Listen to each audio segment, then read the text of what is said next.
সুপ্রিয় দর্শক আসসালামু আলাইকুম।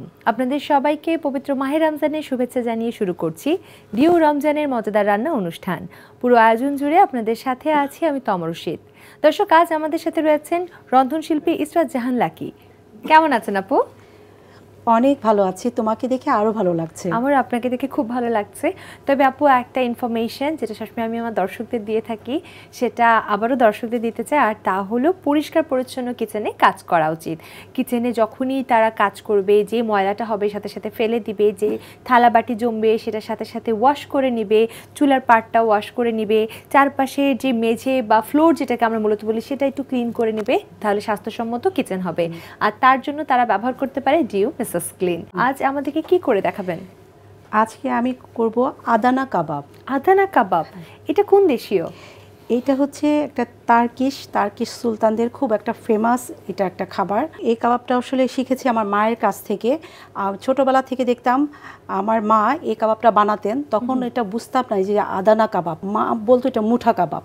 দিন যত যাচ্ছে, যখন রান্না নিয়ে করছি, তখন দেখি এটা তো আসলে একটা অ্যারাবিয়ান একটা জনপ্রিয়, তো পরে এটার নাম দেখলাম যে আদানা কাবাব, তার্কিশ কাবাব একটা। ওকে, এটা তৈরিতে কি কি প্রয়োজন? এটা হচ্ছে গরুর মিহি কিমা, সরিষার তেল, পাপরিকা পাউডার, চিলি ফ্লেক্স, টক দই, লেবুর রস, চিনি, ভাজা জিরের গুঁড়ো, ভাজা বেসন, তারপরে পেঁয়াজ কুচি, টমেটো কুচি, মরিচ কুচি, সবুজ ক্যাপসিকাম কুচি, গরম মশলা গুঁড়ো, কাবাব মশলা, পুদিনা পাতা, লবণ, রসুন কুচি, ঘি, চিনি। সাজানোর জন্য আমি ক্যাপসিকাম রেখেছি। আচ্ছা, দারুণ। অনেকগুলোই উপকরণ এটা তৈরিতে আসলে প্রয়োজন পড়ে। কাবাব মানে অনেক কিছুর প্রয়োজন পড়ে। আমরা একটু কুকিং প্রসেসে চলে যাই। প্রথমে কি করব? এখানে 200 গ্রাম কাবাব নিয়েছি, কিমা নিয়েছি, কিন্তু এটা একদম পানি ঝরিয়ে একদম ড্রাই করে নিতে হবে। তো পানিটা আমি ঝরিয়েছি যতটুকু সম্ভব ছিল, তারপরও মনে হচ্ছে আরেকটু পানি আছে। আমি এটা হাত দিয়ে চিপে নিচ্ছি, আরেকটু চিপে নিচ্ছি। একদম চিপে চিপে নিতে হবে, পানি থাকা যাবে না, তাহলে সম্ভবত কাবাবের শেপ দেওয়া সম্ভব না। এখানে কিন্তু আমি সুপার শপ থেকে যেহেতু কিনেছি, এটাতে অত চর্বি নেই, কিন্তু এই কাবাবটা করতে একটু চর্বি থাকলে ভালো হয়। হ্যাঁ, আচ্ছা, একটু ফ্যাট সহ একদম চিপে চিপে আমরা হচ্ছে মাংসটা নিয়ে নিব, যেন কোনো প্রকার একদম পানি না থাকে। আমি তো চিপে রেখেছি, তারপর যতটুকু পানি উঠেছে আমি সেটাও চিপে ফেলে দিচ্ছি। অর্থাৎ 2 থেকে 3 বার আমরা যদি চিপে নিই, তাহলে পানিটা খুব একটা থাকবে না।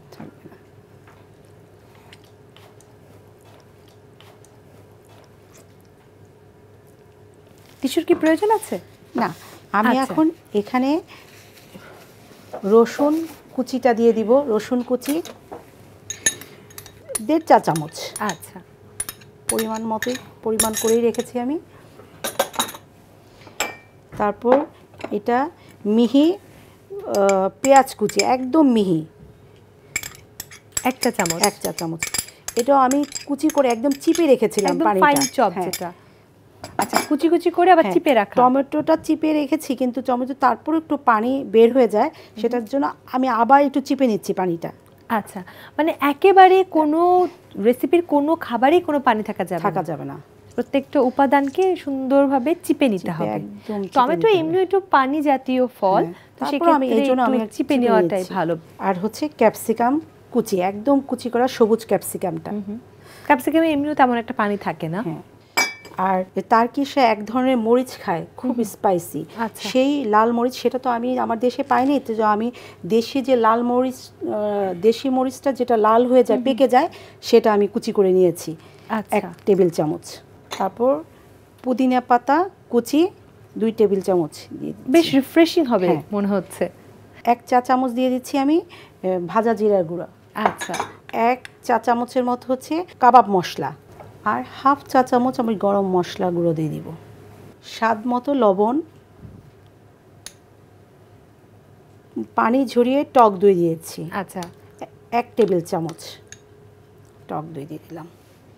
যেহেতু এটা সবগুলো মাখিয়ে আধা ঘন্টা 1 ঘন্টা এটা ম্যারিনেট করে রাখতে হয়, যেহেতু সে সময়টা নাই, সেজন্য আমি একটু লেবু রস দিয়ে দিচ্ছি।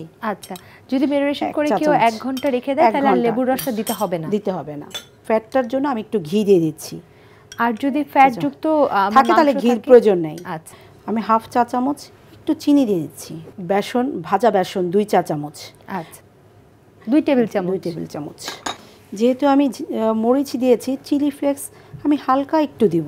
আচ্ছা এখন আমি হাতে মাখিয়ে নিই। হ্যাঁ, আমি এখানে কোনো গোলমরিচ গুঁড়া ইউজ করছি না, যেহেতু আমি 2 রকমের স্পাইস ইউজ করেছি। আর কি একটু দিচ্ছি? কেওড়া জল দিয়ে দিব। কেওড়া জল, হ্যাঁ, কতটুকু? 1 চা চামচ। আমার কাবাবটা রেডি। এখন আমার এটার জন্য আমি কয়লা ইউজ দিব, যেহেতু এটা কয়লাতে এই কাবাবটা হয়, এখানে কয়লার কোনো ইয়ে নাই, সেজন্য আমি এটার কয়লার ফ্লেভারটা দেওয়ার জন্য একটু কয়লা গরম দিয়ে দিলাম। কতটুকু রাখবো? এই আদানা কাবাবের এরকম স্টিক হয়, এরকম চ্যাপটা ধরনের স্টিক হয়, কাগজ তো সবার বাসায় থাকে, কেটে আমি ফয়েল পেপার দিয়ে এটাকে এরকম চ্যাপটা করে মুড়িয়ে নিয়েছি। এই যে এবার কি করব? আমি একটু প্যানটা গরম দিয়ে দিই। প্যানটা গরম করে প্যানে থাকা পানিটা শুকানোর জন্য চুলাটা অন করে দিই।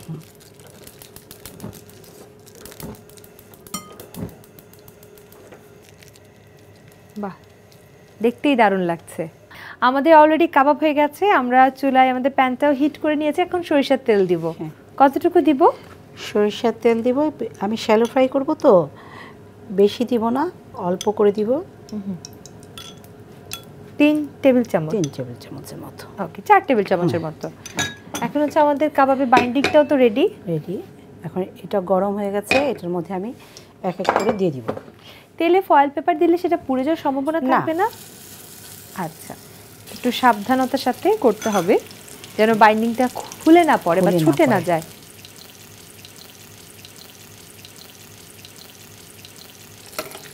বাহ, উপর দিয়ে তেল দিয়ে দিতে হবে। হ্যাঁ, বাইন্ডিংটা যেন না ছুটে পড়ে। ছুটে আবার ময়েস্ট যে থাকে, কাবাবের একটা ময়েস্ট।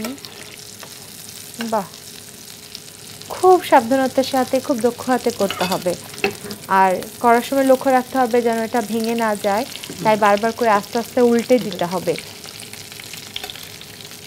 অবশ্য দক্ষ হাতের কাজ এটা, কিন্তু যারা একেবারে নতুন তারা যদি একটু বল করে করে আমার সুবিধা হবে। তারা কিভাবে করতে পারে? তাহলে আমি বল করে তোমাকে দেখাচ্ছি। হ্যাঁ হ্যাঁ, এরকম ছোট ছোট বল করে আমরা যেমন স্বামী কাবাব করি, সেরকম স্বামী কাবাবের আকারে গোল গোল করে করব। আচ্ছা, ছোট ছোট করে, ছোট ছোট করে এরকম গোল গোল করে। তাহলে অথেন্টিক কাবাবের তারা টেস্টটা পাবে, খালি শেপটা একটু ডিফারেন্ট হবে। আর এমনিও কাবাব আইটেম যে কোনো শেপেরই পছন্দের হয়। আর ফিউশন বলে একটা কথা আছে, কেউ এটা তুমি এরকম, হ্যাঁ, তুমি আমার মা যেটা করতেন এরকম মুঠো করতেন, মুঠো কাবাব। তো মুঠো কাবাব এরকম করেও তুমি দিতে পারো। একদম। আমাদের কয়লাটাও কিন্তু প্রায় পুড়ে গেছে, একটু জালটা কমিয়ে দিই। আমার মনে হয় এটা আমাদের নামানোর সময় চলে এসেছে। আমি তাহলে একটু নামিয়ে ফেলি। আমরা সুন্দর করে তুলে দিচ্ছি যেন না ভেঙে যায়। আসলে যখন আমরা আদানা কাবাবটা তৈরি করব, বিশেষ করে যখন কুক করব, তখন আমাদের মাথায় রাখতে হবে, খুব আলতো হাতে তুলতে হবে, কারণ এটা না হলে কিন্তু ভেঙে যেতে পারে। এখন গোলগুলো ছাড়ার পালা। এখন হচ্ছে এই গোল গোলগুলো ছেড়ে দিচ্ছি। 2 রকম কাবাব হচ্ছে আমাদের। আসলে যেমনটা আগেও বলছিলাম, যেটা আমাদের লম্বা শেপ, সেই লম্বা শেপটা খানিকটা কষ্টদায়ক। তাই দর্শক যারা দেখছেন আপনাদেরকে বলবো, আপনারা চেষ্টা করবেন গোল করে করতে। এতে আসলে দেখা যাবে আপনার খুব একটা রিস্ক হবে না। তবে যারা একদম এক্সপার্ট আছেন, আপনারা চাইলে লম্বা লম্বা করে করতে পারেন। একেবারে যারা রেসিপিটা নতুন ট্রাই করছেন, তাদেরকে আমি বলবো গোল গোল করে করতে। এটা আমরা ঈদের খাবার টেবিলেও রাখতে পারি। এই কাবাবটা খুব ভালো লাগবে, যে সারা মাস রোজা রাখার পর একটু কাবাব খেলাম। একদম ঠিক বলেছেন। একটু লাল হবে, একদম লাল কালো যেটাকে বলে, সেটা করে নিব। কাবাব তো একটু আসলে রেডিশ হয়। কয়লাটা এখন একটু বাড়িয়ে দিচ্ছি, যেহেতু একটু পরে কয়লার মনে হয় একটা কাজ আছে। কতক্ষণ রেখে রাখতে হবে? 5 মিনিট। আচ্ছা, যতক্ষণে না লাল লাল হয়ে ওঠে। হ্যাঁ, এটা আমরা এখন নামিয়ে নিচ্ছি। আচ্ছা, বেশ সাবধানতার সাথে নামাতে হবে এবং তেল যেন ছিটে না আসে। চুলাটা বন্ধ করে দিই। এটা যেহেতু কাঠকলায় হয়, আমি তো কাঠকলা পাচ্ছি না, কাঠকলার একটা ফ্লেভার দেওয়া, স্মোকি ফ্লেভার দেওয়ার জন্য আমি কয়লাটা গরম করে এখানে দিয়ে একটু ঘি ছড়িয়ে দিব। স্মোকটা ভিতরেই থাকবে, ঢেকে দিব। আচ্ছা, কয়লাতে ঘিটা দিয়ে দিচ্ছি। বাহ, স্মোক কিন্তু ইতিমধ্যে হওয়া শুরু হয়েছে। এখন আমরা কতক্ষণ অপেক্ষা করব? স্মোকিটা ভিতরে ছড়ায় যাবে, ধোঁয়াটা ছড়া যাবে, তখন এই ধোঁয়ার একটা ফ্লেভার চলে আসবে কাবাবের মধ্যে। আসলে এই সময়টুকুতে যারা বাসায় রান্না করবে তারা কিন্তু তাদের কিচেনটাকে ওয়াশ করে নিতে পারে। তাদের যতগুলো বাসন নষ্ট হয়েছে সেগুলোকে ভালোভাবে তারা ডিউ মিসেস ক্লিন লিকুইড যে ওয়াশটা আছে সেটা দিয়ে তুলে পরিষ্কার করতে পারে। এর পাশাপাশি এই যে কড়াইয়ে যে তেল চর্বি সেটা ডিউ মিসেস ক্লিনের যে বারটা আছে সেটা দিয়ে পরিষ্কার করতে পারে। আর কাবাব রান্না করলে কিন্তু ফ্লোরেও একটা তেল ছিটে পড়ে, সেক্ষেত্রে ডিউ যে ডিটারজেন্ট পাউডার আছে সামান্য একটু ডিটারজেন্ট পাউডার পানিতে গুলিয়ে তারা সেগুলো পরিষ্কার করতে পারে। তাহলে একদম লেবুর গন্ধযুক্ত ফ্রেশ একটা কিচেন তারা করে ফেলতে পারবে, রান্নাও হয়ে যাবে, কিচেনও ফ্রেশ হয়ে যাবে। দেখো সুন্দর একটা এই যে স্মোকি ফ্লেভার আসছে আপনার ডেকোরেশন প্লেট।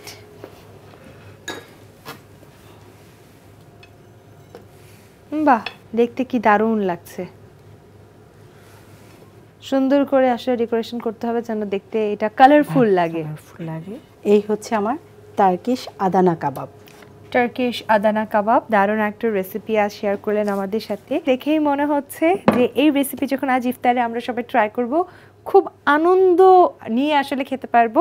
আর যেহেতু শেষ রমজানের দিন এমনি অনেক আনন্দ থাকে, অনেক উৎসব মুখর পরিবেশ তৈরি হয়ে ওঠে, সেই জন্য আসলে খুবই দেখা যায় না অনেক ভালো ভালো একটা ফিল হয়ে ওঠে। আপু এত সুন্দর একটা রেসিপি শেয়ার করার জন্য ডিউর পক্ষ থেকে একটি আকর্ষণীয় গিফট হ্যাম্পার আপনার জন্য।